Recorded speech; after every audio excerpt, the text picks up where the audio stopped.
Welcome to the SoberQ Podcast. Hi, my name is Kati and I'm an alcoholic. And the question I have is, what did we discover about ourselves while sharing our inventory?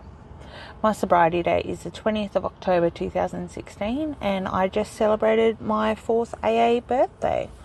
So I didn't so much discover by myself anything in the inventory. I had to really have a lot of help with my sponsor during the step 4 and 5 process. I couldn't complete the last column in the inventory where was my fault. I was just so focused on what had happened to me, what people had done to me, and I really struggled to see my part in it. So during the step 5 process, one of the big things and one of the most common things in my step 4 inventory was that I wasn't minding my own business. So, for example, I'd have stuff in there about my mum and my dad and other family members and friends and stuff, and a lot of it just had nothing to do with me.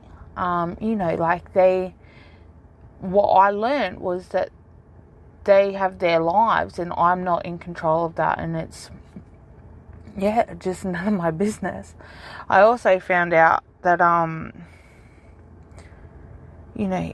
what had happened was out of my control. And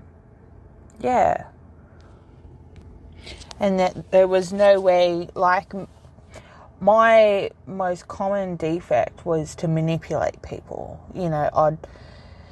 I'd say to my dad, I'd constantly steal his credit card, and if he didn't give it to me, I'd be like, fine, I'll go kill myself then, trying to manipulate him. And,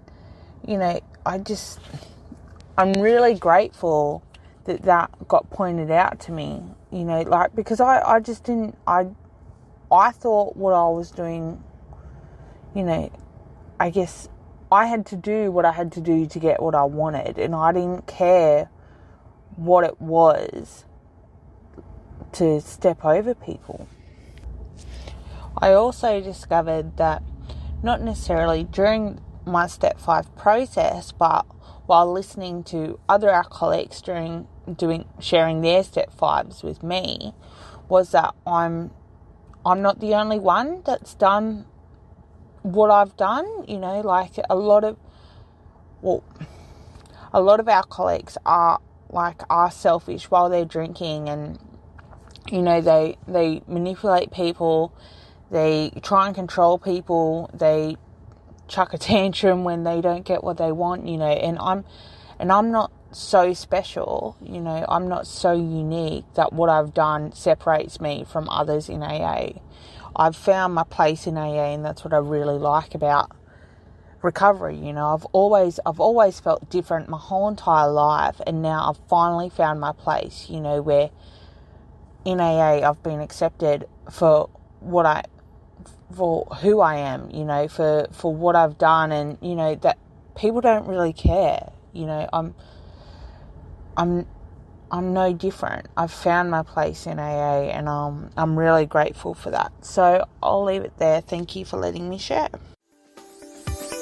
If you would like to share your experience on a recovery question, visit the SoberQ Podcast website at soberq.com. Thanks for listening.